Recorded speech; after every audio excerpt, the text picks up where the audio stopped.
अस्सलाम वालेकुम। यासीन आपके साथ हाजिर है मॉर्निंग ब्रीफिंग में। आज इस हफ्ते का पहला वर्किंग डे है। आज मंडे का दिन है।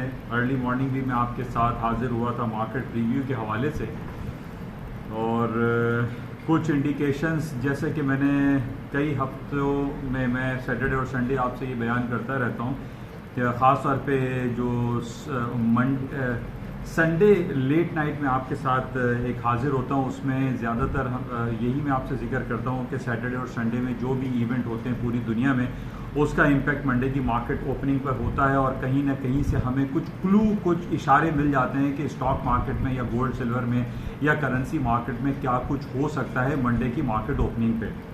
इस हवाले से मैंने आपसे ये जिक्र किया था कि स्टॉक मार्केटों में डाउनफॉल दिखाई दे रहा था, और यही हुआ। मार्केट जो अर्ली मॉर्निंग 3 बजे जो ग्लोबेक्स इंटरनेशनल मार्केट खुलती है वो डाउन साइड पे खुली, तकरीबन 1 से 2% मार्केट डाउन हो गई। और उसके इशारे हमें मिले सऊदी अरब और इसराइल। TA35 इंडेक्स तल अवीव का जो चलता है वो तकरीबन 2% तक मार्केटें डाउन रही। वहाँ से हमें एक इंडिकेशंस मिल जाती हैं कि अमेरिका की जो स्टॉक मार्केट है या ग्लोबेक्स यूरोप की मार्केट है वो उसमें क्या कुछ हो सकता है। और यही हुआ कि जो आपसे बातें मैंने की थी संडे को, यानी लेट नाइट में आपके साथ जो प्रेजेंट हुआ था, उसमें मैंने आपसे यही कहा था कि गोल्ड की कीमतों में इजाफा हो सकता है और स्टॉक मार्केटों में मंदी होगी, डाउनफॉल होगा। और कुछ यही सूरत हाल बरपा रही। आज सुबह से यही कुछ चल रहा है। सोने की कीमतों में इजाफा हो रहा है। 1705, 1705 एंड 1715 फ्यूचर्स गोल्ड मार्केट इस वक्त ट्रेड हो रही है। और स्टॉक मार्केट डाउनफॉल का शिकार है, तकरीबन 1 से 2% तक मार्केट डाउन है। अच्छा, डाउन होने की एक वजह तो हमें ये नज़र आ गई कि जनाब सऊदी अरब की जो तदावुल ऑल शेयर्स स्टॉक्स हैं वो संडे को जो मार्केट खुली वो तकरीबन नियरली 2% मार्केट डाउन रही और रेड टेरिटरी में बंद हुई। इसी तरीके से इसराइल को हम इस वजह से ज़्यादा कंसिडर करते हैं क्योंकि इसराइल के पीछे US का कहीं ना कहीं हाथ हमें दिखाई देता है। यानी जब इसराइल की मार्केटें डाउन होती हैं तो वहाँ से ये इंडिकेशंस आती हैं कि जनाब स्टॉक मार्केटें जो खुलेंगी वो डाउन साइड पे खुलेंगी, और यही कुछ ऐसा ही आज सारा दिन हुआ।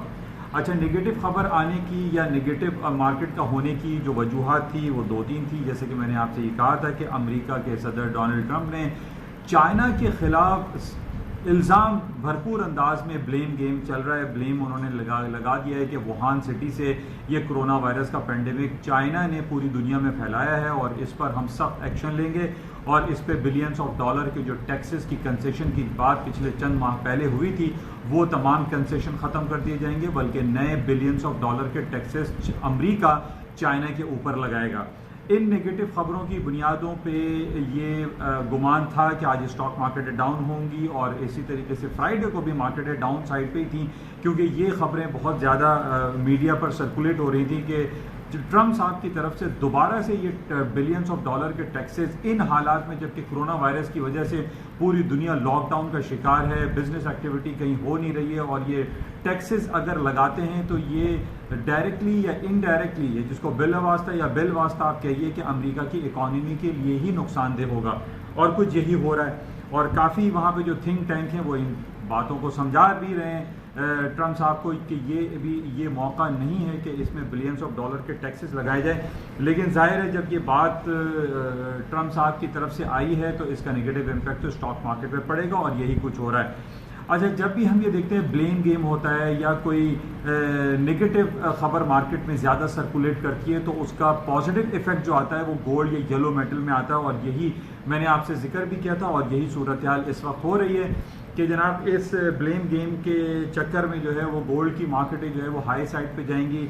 न सिर्फ अमेरिका और चाइना के दरमियान जो तल्खियाँ दोबारा से शुरू होती हुई दिखाई दे रही हैं, न सिर्फ इस बेसिस पे, बल्कि हम ये देख रहे हैं कि इसराइल में और फ़लस्तीन में जो मामलात रहते हैं, या फिर सऊदी अरब और यमन में, या फिर कश्मीर इशू पे भी आप देख लीजिए। कश्मीर में दोबारा से हमारे पाकिस्तान और इंडिया के बॉर्डर पे कुछ हालात ख़राब हुए हैं और कई फ़ौजी उनके मारे गए हैं, कुछ फ्रीडम फाइटर्स की हलाकत हुई है। ये भी सब नेगेटिव खबरें होती हैं जिसकी बेसिस पे ख़ास तौर पे गोल्ड की मार्केटें अप साइड पर जाती हैं। इसी तरीके से नॉर्थ कोरिया और साउथ कोरिया का पिछले 3-4 दिनों से हमारे पास ये खबरें आ रही हैं कि साउथ कोरिया नॉर्थ कोरिया के बॉर्डर लाइन पर जो है कुछ अटैक्स हुए हैं, कुछ हलाकतें हुई हैं, जो कि नेगेटिव होता है और इन तमाम नेगेटिव खबर पे गोल्ड की कीमतों में इजाफा होता है। अच्छा, इसी तरीके से जैसे पहले मैंने आपसे जिक्र कर चुका हूँ कि नॉर्थ कोरिया और साउथ कोरिया बेसिकली आप ये कहिए कि अमेरिका और चाइना है। नॉर्थ कोरिया के साथ चाइना बैठा हुआ होता है और साउथ कोरिया के साथ, जो कि पैसिफिक ओशन का बिल्कुल डाउन साइड पे एक कंट्री है साउथ कोरिया, उसके साथ अमेरिका की इमदाद खासी दिखाई देती है, जिसकी वजह से ये टेंस हालात जब क्रिएट होते हैं तो स्टॉक मार्केट डाउन और गोल्ड एंड सिल्वर में तेजी आती है।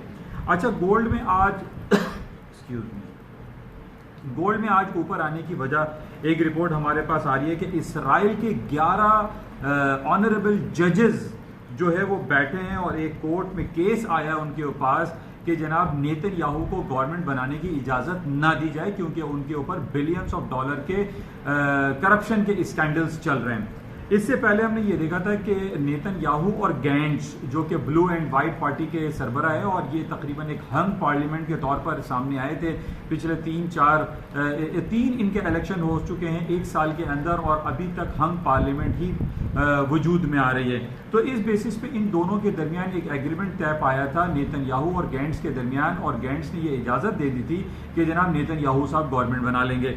अब लेकिन वहाँ के डिफरेंट जो हल्के के लोग हैं उन्होंने इसके खिलाफ कोर्ट में का दरवाज़ा खटखटाया और ये कहा है कि नेतन्याहू को गवर्नमेंट बनाने की इजाज़त नहीं होनी चाहिए because of this all corruption scandal. अच्छा, अब यहाँ पर ये बात बड़ी यानी गौर तलब है, क्योंकि नेतन्याहू ने पिछले 6-7 महीने पहले एक बयान दागा था, उसमें उन्होंने ये कहा था कि अगर उनकी गवर्नमेंट बन जाती है तो वो तमाम मुसलमानों के जो अक्सरियती इलाके हैं, जिसपे वेस्ट बैंक है, फ़लस्तीन है, यरूशलेम, ये सारे इलाकों पर वो दोबारा कब्जा कर लेंगे, उनको एनेक्स कर लेंगे। बिल्कुल इसी तरीके से अब ये बड़ा नेगेटिव खबर है। अब इसके बाद अगर ये 11 ऑनरेबल जजेस का जो पैनल बैठा है, जो जूरी बैठी है, अगर वो इनके हक में बयान दे देती है कि नहीं जनाब नेतन्याहू साहब जो है वो गवर्नमेंट बनाएंगे, तो ये तो नेगेटिव हो जाएगा और हालात ख़राब हो सकते हैं। फिर गोल्ड की कीमतें जो है वो हायर साइड पे जा सकती हैं और गोल्ड की अभी ऊपर जाने की वजूहत यही दिखाई दे रही हैं, क्योंकि नेतन्याहू और गैंट्स और वहाँ के जो 11 जजेस के दरमियान जो ये सिलसिला बरपा हुआ है, ये बड़ा नेगेटिव है और इसका मीडिया में काफ़ी चर्चा भी हो रहा है। तो इन बेसिस पे हम देख रहे हैं कि गोल्ड की कीमतें ऊपर जा रही हैं। इससे पहले हमें ये याद है कि गोलन हाइट्स के हवाले से, क्योंकि सीरिया का एक हिस्सा है, एक इलाका है, उस गोलन हाइट्स पे इसराइल ने कब्जा कर रखा है और गोलन हाइट्स को वो कहता है उसका वो अटूट अंग है। इस वजह से भी वहाँ देखें आप इसराइल और सीरिया और इनके हालात जो है वो अक्सर वो बेशतर आप देखते हैं वो ख़राब रहते हैं, और इस ख़राब हालात की वजह से हम हमेशा देखते हैं कि अरब कंट्री में या इसराइल फ़लस्तीन में जो नेगेटिविटी क्रिएट होती है तो उस पर गोल्ड की कीमतों में इजाफा होता है और अल्टीमेटली स्टॉक्स डाउन साइड पे जाते हैं। तो यही कुछ सूरत हाल हमने देखा कि तदावुल ऑल शेयर्स भी और इसराइल के शेयर्स में भी डाउनफॉल आया, फिर अमेरिका की स्टॉक मार्केट भी डाउन हो रही है और पूरे यूरोप में भी अभी कुछ सूरत हाल इसके बरक्स नहीं है। अच्छा, इसके साथ ही आज पाकिस्तान के हवाले से कुछ हम बातें करते हैं। पाकिस्तान के असद उमर साहब जो प्लानिंग कमीशन के चेयरमैन हैं, प्लानिंग कमीशन मिनिस्टर हैं, उन्होंने एक अजीब व गरीब एक बात कही है। उन्होंने कहा है कि जैसे ही अगर हम लॉकडाउन ख़त्म करते हैं तो ये हलाकतों की खबरें कोरोना वायरस के बेसिस पे ये बढ़ती चली जा रही हैं, और उन्होंने एक स्टैटिस्टिकल फिगर्स दी कि जनाब 720 लोग माहाना हलाकत का शिकार हो सकते हैं अगर उन्होंने ये सारे लॉकडाउन और शटडाउन वाली सिचुएशन को उठा लिया। अच्छा, अब एक बात बड़ी इंपॉर्टेंट और गौर तलब है, और वो ये है कि हमारे यहाँ जो हादसाती मौत की जो रिपोर्ट हमारे पास आती है उसकी रिपोर्ट है 5000 लोग। पूरे पाकिस्तान में माहाना 5000 लोग हादसात में डेथ उनकी हो जाती है। अब यहाँ कोरोना वायरस की वजह से पूरे मुल्क को इन्होंने लॉकडाउन किया हुआ है और हलाकतों की तादाद है 720, वो भी प्रोजेक्टेड जो नंबर्स इन्होंने दिए हैं। तो अब ये बात बड़े इबाम में है और कशमकश के आलम में है, न सिर्फ पाकिस्तान बल्कि पूरी दुनिया। हम यूरोप को अमेरिका को देख रहे हैं। अमेरिका में जहां वहां लॉकडाउन ख़त्म करने की बात आई है तो पता चला कि वहां 66,000 लोग वहां मर चुके हैं। और अभी कल की एक जो ताज़ा तरीन रिपोर्ट है, कह रहे हैं कि अमेरिका की तारीख में बदतरीन दिन कल फ्राइडे 2 दिन कबल गुजरा है और तकरीबन 3000 लोग एक दिन में कोरोना वायरस की वजह से मर गए, मारे गए या हलाक हो गए। अब ये कंपेयर कर रहे हैं कि 9/11 का वाक़या जो 2011 में हुआ, तो 2001 में जो हुआ था उसमें ये कह रहे हैं, तो उसमें तो 2900 या 2800 लोग मरे थे, हलाक हुए थे, वो जो ट्विन टावर पे अटैक हुआ था। अब ये कोरोना वायरस को ये कहा जा रहा है कि ये तो हमारी इकोनॉमी के लिए ट्विन टावर और या 9/11 का जो वाक़या हुआ था उससे कहीं ज्यादा भयानक है। अब बात ये समझ में नहीं आ रही है कि जहां अमेरिका या पाकिस्तान या पूरी दुनिया में से लॉकडाउन हटाने की जहां बातें होती हैं, वहां ये पता चलता है कि जनाब हलाकतों की तादाद जो है वो बढ़ती चली जा रही है। अब ये एक मिथ है, एक मुअम्मा है, ये समझ में नहीं आ रहा है ये हल कैसे होगा।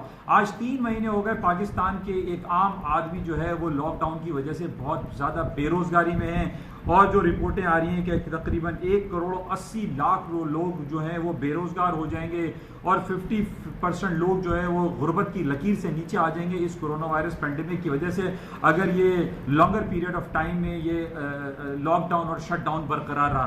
तो ये बड़ी गंभीर खबरें हैं। अब ये देखिए पाकिस्तान में भी ऐसी खबर आ रही है, अमेरिका में भी यही खबर आ रही है। सुबह भी मैंने आपसे ये कहा था कि रशिया में ये बातें नहीं थी, अब रशिया में भी 10,000 और 15,000 वहाँ पे केसेस नजर आ रहे हैं। तो ये जो मिथ है, ये मुअम्मा है कोरोना वायरस का, पूरी दुनिया जिसका शिकार हुई हुई है, ये कब और कैसे हल होगा, ये एक बहुत बड़ा सवाल है और इसका जवाब कहीं लोगों को मिल नहीं पा रहा है। जहां हम देखते हैं कि लॉकडाउन हटाने की बात होती है, हालात के अच्छे होने की खबर होती है, दूसरी तरफ ये खबर आ जाती है कि वर्ल्ड हेल्थ ऑर्गेनाइजेशन ने ये कहा है कि जनाब इतनी ज्यादा हलाकतें हो गई। अब अमेरिका को ही आप ले लीजिए कि 66,000 people have been died now. तो ये बहुत बड़ा एक निगेटिव जो है वो पहलू है। अब ये समझ में नहीं आ रहा है कि ये किस तरीके से ये हल होगा। बहरहाल दुआ है कि ये जल्द अज जल्द बेहतर हो जाए। इसके अलावा हुकूमत पाकिस्तान में प्राइम मिनिस्टर साहब ने, जो उनका थिंक टैंक है, उन्होंने टैक्स कट करने की बड़ी अच्छी बात की है और इस टैक्स कट का बिल्कुल होना चाहिए, क्योंकि जो हालात और वाक़या जो माशी पहिया पाकिस्तान का बल्कि पूरी दुनिया का जाम है, वो कुछ उसमें रिलीफ मिल सकता है। जिस तरीके से अभी 3 दिन कबल हुकूमत पाकिस्तान ने 15 रुपये पेट्रोल पे कम किए, ये भी बड़ी अच्छी बात है। ये भी हमारे एक आम आदमी के लिए इकोनॉमिक और स्टिमुलस पैकेज के इक्विवेलेंट है। तो ये हालात कुछ बेहतर है, लेकिन आज कराची स्टॉक एक्सचेंज जो है वो तकरीबन 200 पॉइंट माइनस है, नेगेटिव टेरिटरी में चल रहा है, क्योंकि उसकी वजह यही है कि पूरी दुनिया अभी इस वक्त एक लॉकडाउन वाले हालात से गुजर रही है और पाकिस्तान इसमें शामिल है। लेकिन जो खबरें हमारे पास इटली से आ रही हैं, स्पेन है, बरतानिया है, यहाँ पर यह खबर आ रही है कि लॉकडाउन में काफ़ी नरमी की गई है, रिलैक्स दिया गया है, हालात को बेहतर किए गए हैं और वहाँ पे जो शॉपिंग एरियाज़ हैं उनको खोलने के औकात मुतय्यन किए गए हैं। तो यही पॉइंट जो है, जैसे हमारे बहुत सारे जो समाजी कारकुन हैं या हमारे जो ब्यूरोक्रेट्स हैं या हमारे जो बड़े बड़े ताजर बरादरी के जो लोग हैं, वो भी यही की बात कर रहे हैं कि जनाब जल्द अज जल्द ये लॉकडाउन ख़त्म करना चाहिए ताकि एक आम आदमी की माशी हालात जो है वो बेहतर हो सकें। बहरहाल ये कुछ खबरें हैं। अच्छा, एक खबर ये बड़े दिनों से चल रही है, रेमडेसिविर जो इन्होंने एक वैक्सीन तैयार की है। जिलेट जो कंपनी है, जो जिलेट साइंसेज है, वो ये कह रही है कि वो ये जो वैक्सीन है उसको एक्सपोर्ट कर रही है। ये भी पॉजिटिव है, लेकिन अभी इसका इतना असरात हम ये देख नहीं रहे कि इसका स्टॉक मार्केट पे या पूरी दुनिया के हालात को पॉजिटिव करने में इसका कोई अमल दखल दिखाई दे रहा हो। लेकिन हालात अभी भी कोई इतने ज़्यादा पॉजिटिव नहीं है, पूरी दुनिया की स्टॉक मार्केट डाउन साइड पर ही हैं और कोरोना वायरस पेंडेमिक का सिलसिला कब ख़त्म होगा नोबडी नोज। तो ये थी कुछ इंपॉर्टेंट खबरें जो आपके साथ शेयर की गई हैं, और अभी तक जो ताज़ा तरीन खबर यही चल रही है कि गोल्ड की कीमतों में इजाफा हो सकता है और स्टॉक्स में मंदी हो सकती है। इसके अलावा इस हफ्ते हमारी सबसे इम्पॉर्टेंट जो रिपोर्ट आने वाली है, जिसको मैं आपसे हमेशा ये कहता हूँ कि जनाब अमेरिका की स्टैटिस्टिकल ब्यूरो जो सबसे बड़ी रिपोर्ट शाया करती है, वो उनकी unemployment rate and non farm payroll की होती है। अब जिस तरीके से पिछले 1.5-2 महीने से हमारे पास जुमेरात को, थर्सडे को जो जॉबलेस क्लेम की रिपोर्ट आती है, उसमें यह कहा जा रहा है कि तकरीबन 1.5-2 महीने में अमेरिकी आवाम के 2.5 करोड़ यानी 2.5 करोड़ लोगों ने जो है यानी 25 मिलियन लोगों ने बेरोजगारी क्लेम किया है, जॉबलेस क्लेम किए। बहुत ज़्यादा भयानक और नेगेटिव खबर है। और इस फ्राइडे को जो खबर आने वाली है, जो कि ज़ाहिर है इस महीने का ये हफ्ता शुरू हुआ है, तो फ्राइडे को हमारे पास रिपोर्ट आ रही है अनएम्प्लॉयमेंट रेट और नॉन फार्म पेरोल की। उसमें ये कहा जा रहा है कि ये बहुत ख़तरनाक रिपोर्ट आने वाली है, बहुत भयानक नेगेटिव खबर होगी। जहां पिछले 10 सालों में हम ये देख रहे थे कि अमेरिका का जो अनएम्प्लॉयमेंट रेट था वो 10% से गिरते गिरते 3.5% तक आ गया था, जो कि बहुत पॉजिटिव था और अमेरिका की इकोनॉमी इसकी वजह से बहुत बूम कर रही थी। लेकिन ये हमारे पास जो रिपोर्टें आ रही हैं कि जनाब ये 20% तक जा सकता है। एक रिपोर्ट मेरे पास अभी आई है जिसमें ये कह रहे हैं कि ये अनएम्प्लॉयमेंट रेट 33% तक राइज हो सकता है इन कमिंग मंथ्स। तो ये बहुत ज़्यादा नेगेटिव है। अमेरिका के आम आदमी की हालात ख़राब होते चले जा रहे हैं। वहाँ पे बेरोजगारी रेशो दिन ब दिन बढ़ता चला जा रहा है। वीकली बेसिस पे आप देखेंगे करोड़ों लोग जो है वो बेरोजगारी क्लेम दाखिल कर रहे हैं और वो उनके पास पैसे नहीं है, जॉब्स नहीं है। बहुत बुरे हालात अमेरिका में इस वक्त चल रहे हैं और इस जुमे को ये रिपोर्ट आएगी और इसमें बहुत ज़्यादा नेगेटिव खबर आ रही है कि ये पेरोल की अनएम्प्लॉयमेंट रेट की जो रिपोर्ट है वो बहुत ज़्यादा भयानक नेगेटिव होगी और इससे अमेरिका की स्टॉक मार्केट में बहुत ज़्यादा डेंटिंग पोजीशन हो सकती है, मार्केटें गिर सकती हैं। बहरहाल इस हवाले से हम इसको क्लोजली वॉच करेंगे कि अनएम्प्लॉयमेंट रेट की खबर अमेरिका में जो जुमे को आनी है वो क्या आती है। अच्छा, इसके साथ जो इम्पोर्टेंट है यही आपके साथ इम्पोर्टेंट थी। बहरहाल नेगेटिव खबरें अमेरिका और चाइना के दरमियान जो टैक्सेस लगाने की बात हो रही है ट्रम्प साहब की तरफ से, वो बहुत ज़्यादा नेगेटिव है। इंशाल्लाह राब्ते में रहेंगे और देखते हैं कि और मज़ीद आज सारा दिन मार्केट किन लेवल्स पे ट्रेड होती है। इंशाल्लाह राब्ते में रहेंगे। जाते हुए मैं आपसे ये रिक्वेस्ट हमेशा करता हूँ कि इस यूट्यूब चैनल को प्लीज़ आप सब्सक्राइब करें, लाइक एंड शेयर करें और फेसबुक पर भी इसका पेज बना हुआ है NI और मार्केट बाय यासीन, उसको भी आप लाइक करें। Thank you.